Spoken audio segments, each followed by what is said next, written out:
Ah, Christmas. The sights and sounds, the smell of pine in the Christmas tree, freshly fallen snow, cinnamon candy canes, children anticipating what gifts Santa will bring, figgy pudding, eggnog, Jimmy Stewart, watching Hans Gruber fall from the top of the Nakatomi Tower. Welcome to the Box Office Babbler. My name is Ben.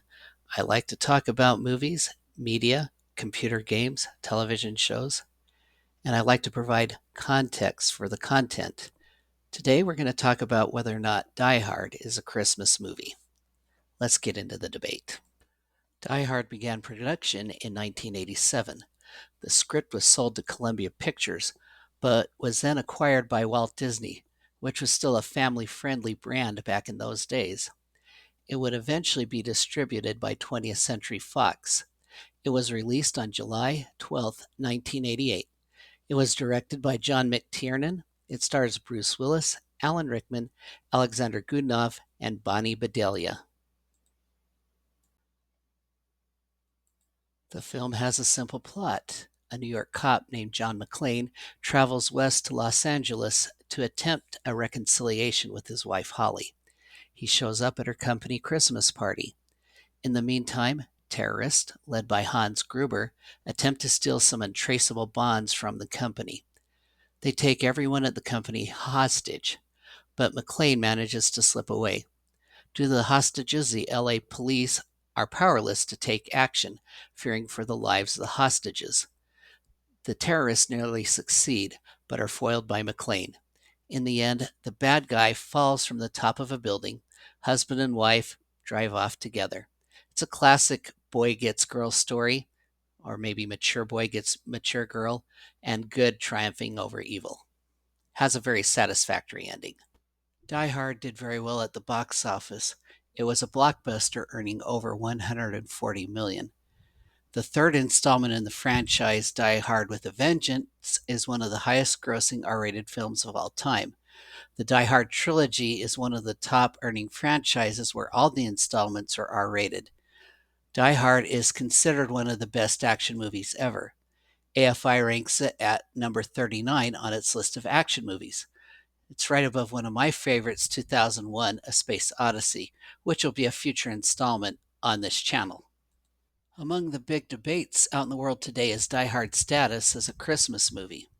We can discuss that in this video here. We'll talk about 3 reasons why Die Hard is not a Christmas movie, and then 3 reasons why it is. I'll now talk about 3 reasons why Die Hard is not a Christmas movie. The first reason is that it takes place during Christmas. I know it sounds like I am making a reverse argument, but please hear me out. Timing a movie around Christmas does not automatically make it a Christmas film. There are many quality classic films that take place at Christmas time, but are not considered Christmas movies. Here are some: Gremlins, Batman 2, Trading Places, Lethal Weapon, The Godfather, every film in the Harry Potter franchise, and Iron Man 3. All of these have parts of the movie that take place at Christmas time. None of them are considered Christmas movies. Therefore, Die Hard taking place at Christmas time does not automatically make it a Christmas movie. Reason number 2 why Die Hard may not be a Christmas movie is it did not premiere during the holiday season. It was released on July 12th. Just 2 weeks earlier, it would have been as far from Christmas as you can get. If the studio wanted Die Hard to be a Christmas movie, it would have been released closer to Thanksgiving, say mid-November. July is generally not the time you release Christmas movies. Of course, releasing it in the summer may help it make more money at the box office, but people take time off at Thanksgiving as well. So I don't think that the studio considered it to be a Christmas movie, or they would have released it closer to Christmas time. Reason number 3 why Die Hard would not be considered a Christmas movie is it's just too violent. According to the Bible, Jesus taught the following: love your enemies, bless them that curse you, and pray for them which despitefully use you and persecute you. Whosoever smite thee on the right cheek, turn unto him the other also. All they that take the sword shall perish by the sword. At Christmas time, it seems like celebrating the birth of the Prince of Peace, by watching a violent movie is a little bit off. Now let's talk about 3 reasons why Die Hard might be a Christmas movie. The first reason is that the Christmas movie standard has never been formalized. There's not a checklist in Hollywood that says that you have to do A, B, C, D, or E in order for a movie to be a Christmas movie. There's also no list that says you have to leave out A, B, C, D, or E in order to be a Christmas movie. So, as the standard has never been formalized, you can call it a Christmas movie if you want to. Reason number 2 why Die Hard might be considered a Christmas movie is that it has Christmas imagery and music.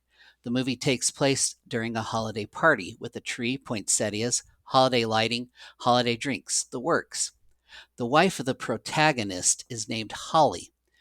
If there is a more Christmas name, I'd like to hear it. There's even Christmas music, and perhaps you could argue an appearance by Santa Claus when McClane says, ho, ho, ho. Reason number 3 why Die Hard might be considered a Christmas movie is that a lot of people consider it to be a Christmas movie. It's one of the most watched films at Christmas time.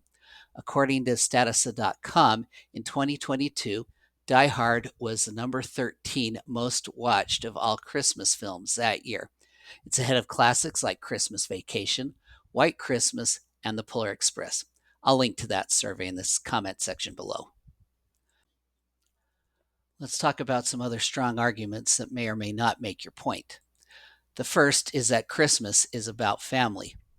Most Christmas stories are about family, and Die Hard does include a family reuniting. Let's go to the original Christmas story. I've asked a lot of women this question, and I get the same response every time. It's 80 miles from Nazareth to Bethlehem. Would you have made that journey by donkey when 8 months pregnant? I've not met a woman yet who would answer yes to that question. That trip must have been torture for Mary. Were the Romans so cruel to force a pregnant woman to travel 80 miles while 8 months pregnant? Joseph could have gone without her and left her in the care of a midwife, or whatever they had at the time. That was probably who delivered the baby anyway. Why did Mary make that trip? Women were not counted in the census. Women weren't expected to pay taxes. The Romans just wanted the money. Many scholars think that there was a family obligation for the Holy Family to make that journey. Let's talk about another Christmas classic, and that is A Christmas Carol by Charles Dickens. The ghost of Christmas Past takes Scrooge to visit his old school, where he is visited by his sister. He is taken to a party at Old Fezziwig, where he meets Belle, the woman who he could have married. The ghost of Christmas Present takes Scrooge to visit his nephew and the family of his employee, Bob Cratchit. Mentioned in the book, but not often depicted in film, is that Scrooge is also taken to the home of Belle, who is enjoying the holiday with her children and grandchildren. The Ghost of Christmas Yet to Come also takes Scrooge to see his nephew and wife, rejoicing over the large inheritance they will get because Scrooge has passed away. But the family of Bob Cratchit is mourning the death of their son, Tiny Tim. A Christmas Carol is really a family story. It's about the family that Scrooge could have had and the surrogate family he has once he realizes he can take care of the Cratchits. Let's talk about some other classic Christmas stories. It's a Wonderful Life is about the Bailey family, 2 generations of Baileys. Home Alone is about the McAllister family. Miracle on 34th Street also revolves around a family. The Santa Claus, that revolves around a family.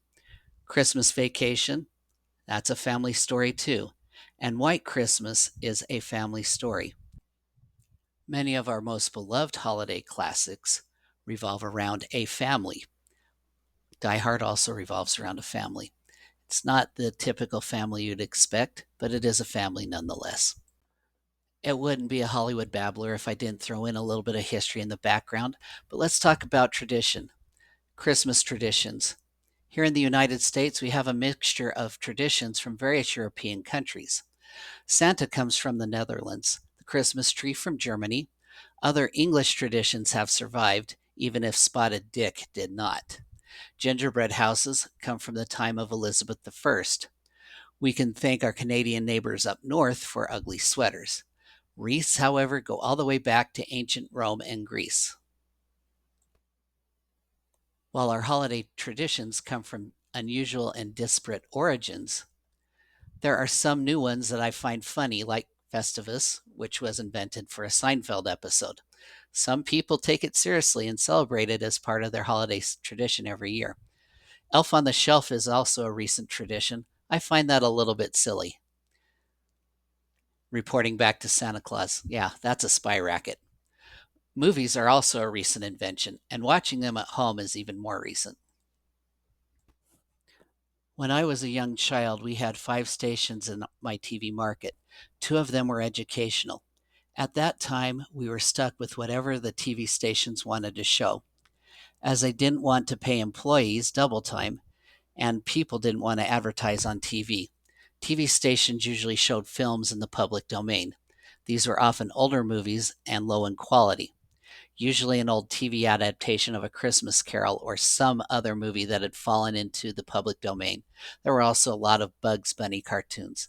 At least this is what I can remember. In 1974, there was a mistake that turned into a little miracle.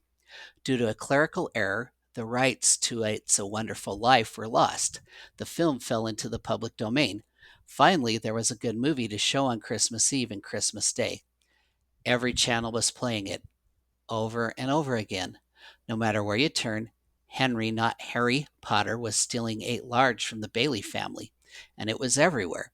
Eventually, the 70s melted into the 80s, and VCRs became affordable for almost every family. We could watch what we wanted to, when we wanted to. I remember one year we rented A Christmas Story after one of my high school teachers said I looked a little like Ralphie. I personally don't see it. I showed it to my family that year. We laughed. But at least we didn't have to watch Jimmy Stewart. But don't get me wrong, I happen to like Jimmy Stewart, and I enjoy watching It's a Wonderful Life today. We were just growing tired of it back then. I should also mention we did have Rudolph the Red-Nosed Reindeer, A Charlie Brown Christmas, A Grinch Who Stole Christmas, and everything else produced by Rankin Bass and such. The difference was they were shown earlier in the Christmas season when mom and dad still had money to spend on Christmas presents. Once the VCR was invented, television stations had to work a little bit harder to get people to watch movies on Christmas rather than renting from the video store. You will notice that most of the top watched Christmas movies come from after this time, including Die Hard. I plan on saying more about It's a Wonderful Life in a later episode. Of course, Christmas traditions don't just involve families watching movies together.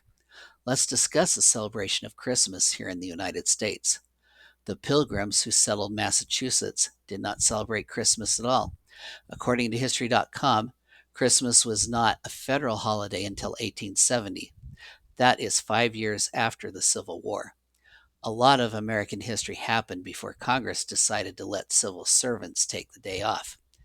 After the American Revolution, many English traditions were discarded, including many English Christmas traditions.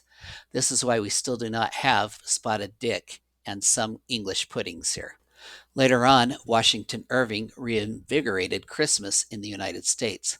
But by then, the United States had immigrants from many parts of Europe.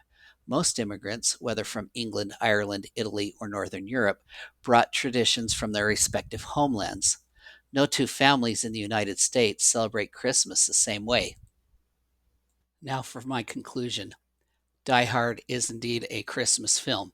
However, it is very violent. I wouldn't recommend it, simply because it's so violent and so brutal. I wouldn't recommend Home Alone either. But that's for another episode. I also want to say that if it is part of your family Christmas tradition, I hope it brings your family closer together. If not, that's okay too. Mainly, it's not worth arguing over. If you sneak off and watch it by yourself on your phone in your bedroom, set your phone aside. It's Christmas. Give your family the gift of your time. I will conclude by quoting Charles Dickens through his character Ebenezer Scrooge. You keep Christmas in your way, and I will keep Christmas in mine. Please like, share, and subscribe. In our next episode, I will discuss the movie War Games and whether or not a teenage hacker could really start World War III. I hope you tune in. Until next time, Yippee-ki-yay.